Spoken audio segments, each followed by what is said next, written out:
हरिओम. आत्मपूजा उपनिषद. योगदास श्री जय गणेश जोशी यांचे प्रवचन. मन. दुसरा मार्ग जो आहे त्याला आरण्यके असे म्हटले आहे. वेदांचा हा दुसरा भाग आहे. हा मार्ग विशेष करून मनाला प्रभावित करणारा आहे. ही एक प्रकारची अति उच्च अशी मानसपूजा आहे. वेदांच्या या भागात अरण्याची, निसर्गाची, रानावनाची फार सुंदर, अप्रतिम, मन प्रसन्न करणारी, प्रफुल्लित करणारी, देहावर रोमांच आणणारी, शब्दांचे फुलोरे उडवलेली वर्णने आहेत. ती इतकी परिणामकारक आहेत की निसर्ग आपल्या मनःचक्षूंसमोर उभा राहतो. आपण जणू काही निसर्ग सानिध्यात आहोत असे आपल्याला वाटते. आपल्याकडून निसर्ग पूजा होते. त्या योगे मन भावनाविवश होते. निसर्ग सौंदर्याने मन भारावते, हरखून जाते, प्रभावित होते. ते अ अधिक मन, न अधिक मन होते. आपण मनातीत होतो, देहभाव विसरतो. तेथेच त्याला आवाहन होते. ऋषी अरण्यात वास्तव्याला गेले. तेथे त्यांनी पर्णकुट्या उभारल्या, गुहेचा आश्रय घेतला.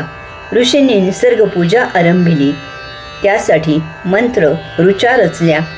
त्यांचा त्यांनी त्या मोकळ्या वातावरणात आकाशाला ठेंगणा करणारा उद्घोष केला. अरण्यात त्यांना झाडावृक्षांमधून, लता पल्लवीमधून, त्यांच्या पाना फुला फळांमधून परमात्म्याचे अस्तित्व जाणवले. त्यांना झऱ्यामधून, धबधब्यामधून, नदीमधून परमात्म्याचे प्रतिबिंब दिसले. त्यांना सूर्य, चंद्र, ग्रह, तारे, नक्षत्रे यांनी प्रभावित केले. त्यांनी या सर्वांची उपासना सुरू केली. ते दिवसाचा आरंभ सूर्योपासनेने करू लागले. इथे कोणी व्यक्ती समोर नसते. जो असतो तो नैसर्गिक असतो. वृक्ष, लता, पल्लवी, पक्षी, पशु, किडे, मुंग्या, सूर्य, ग्रह, चंद्र, तारे, नक्षत्रे यांचा आपल्याशी जराही भौतिक व्यवहार नसतो. नातेगोते नसते. त्यांच्या सान्निध्य आपण मोकळे असतो.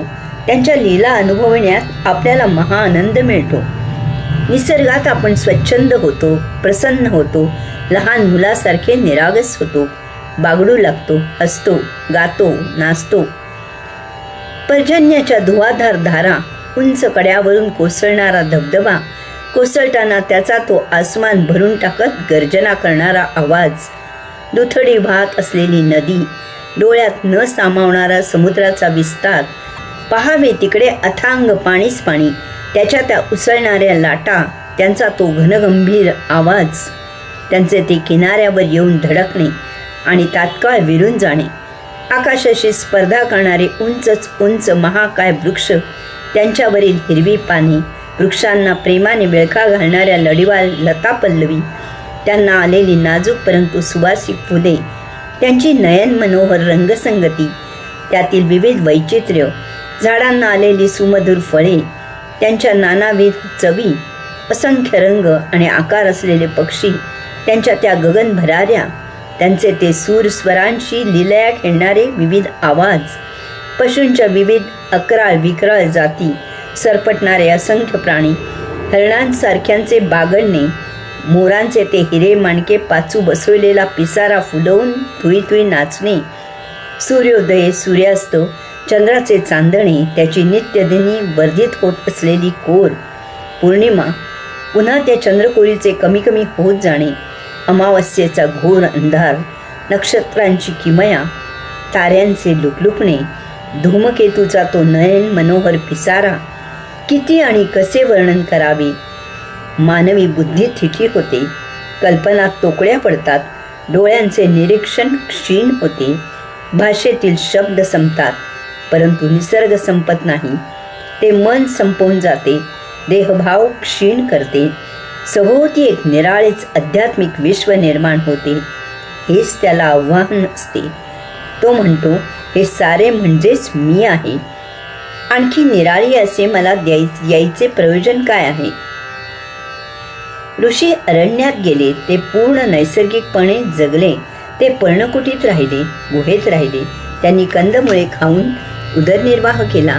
झऱ्याच्या पाण्याने त्यांनी तृष्णा शमवली. त्यांचा देहभाव लोप पावला. त्यांना भौतिक जीवनाचा विसर झाला.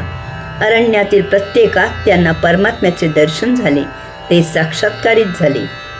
परंतु हे असे अरण्याची वर्णने श्रवण करून किंवा वाचून किंवा ऋचांचे गायन करून आत्मभाव उदित होणे भौतिक व्यवहारी माणसाला शक्य नाही. तो हे सर्व एक काव्य म्हणून स्वीकारतो. काही वेळ त्यात रममाण होतो आणि पुन्हा व्यवहाराची गणिते सोडवू लागतो.